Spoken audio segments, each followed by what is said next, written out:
maiiyak na lang si Coach Cheng Yao sa nangyari sa rain or shine. No RR Pugoy at Kelly Williams, no problem. Kulang na lang manakit na rin ng referee si Coach Chot Reyes. So semifinals, Game 4 naman sa pagitan ng TNT at ng rain or shine ni Lasto Painters, kung saan hindi pa rin makakadaro si RR Pugoy. Buleto at simula pa lang tulad nung Game 3, parang replay for the second time, binigyan agad ng playoff foul ni Adrian Nocum si Brandon Ganuelas Roser. Sumunod na possession, abay nagalit agad si Coach Chot Reyes nang tawagan ng offensive foul si Brian Heruela kontra pa rin kay Adrian Nocum. Abay sisikuhin pa ni Coach Chot ang referee, pero dito maagang napa-takeover si Calvin Optana para sa TNT na agad kumana ng 10 straight point, shooting 3 of 4 sa field. Dahil dyan halfway mark, umabante agad ng 6 points ang TNT. Kaso matapos yan kung anong init ni Optana, ganun din sa kabila si Mr. President Gabe Norwood. Parang dito matanda si Norwood na tinapatan ng 10 straight points ni Optana na nasundan pa ng wing 3-pointer ni Kalen Johnson. Under 2 minutes, TNT naman ang namigay ng playoff foul. Knockout si Gian Mamuyak nang gawin to ni Kim Aurin in transition. Tila nasapak si Mamuyak at dahil dyan natawagan ng flagrant foul. Penalty 1 si Aurin, kung saan natapos ang unang quarter, abante lang ng 6 ang Ross, 28-22. Second quarter, patuloy pa rin ang pisikalan ng both teams. This time si Jonard Garito naman ang natawagan ng F1 ng simplihan ng siko sa play na to si BGR. Double black eye para sa Ross at nagresulta pa yan sa wing 3-pointer ni Almond Vosotros na nasundan pa ng step back 4-point shot ni Jordan Heading. Natuldukan na lang ang ranayan dahil pa rin kay Gabe Norwood with a putback dunk. After niya napa-takeover pang walking highlight na si Adrian Nocum. Masama pa para sa TNT dahil dito nagtamu pa ng ankle injury itong si Kelly Williams. Pero under a minute mark, nang gigil si BGR sa kanyang 200 dunk. Natapos ang first half, abante nga lang ng 6 ang rain or shine, 47-41 sa panguna ni Norwood na meron ng season high na 14 points. Start of the third quarter, mainit na kumana agad ng 10-2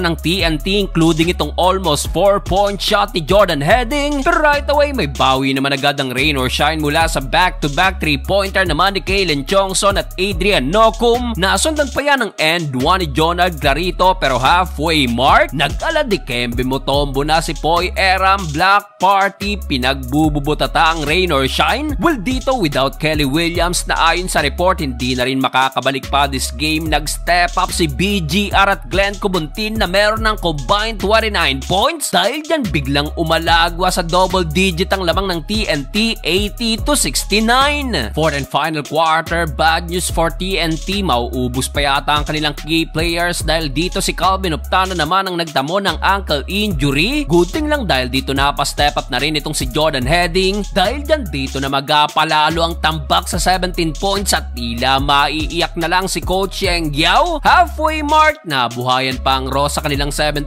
run, kaso Glenn Cubuntin again kumana ng pamatay sunog wing 3-pointer na tuluyang nagbaon sa rain or shine at sa huli, aalagwa ng TNT the series with 3 wins to 1.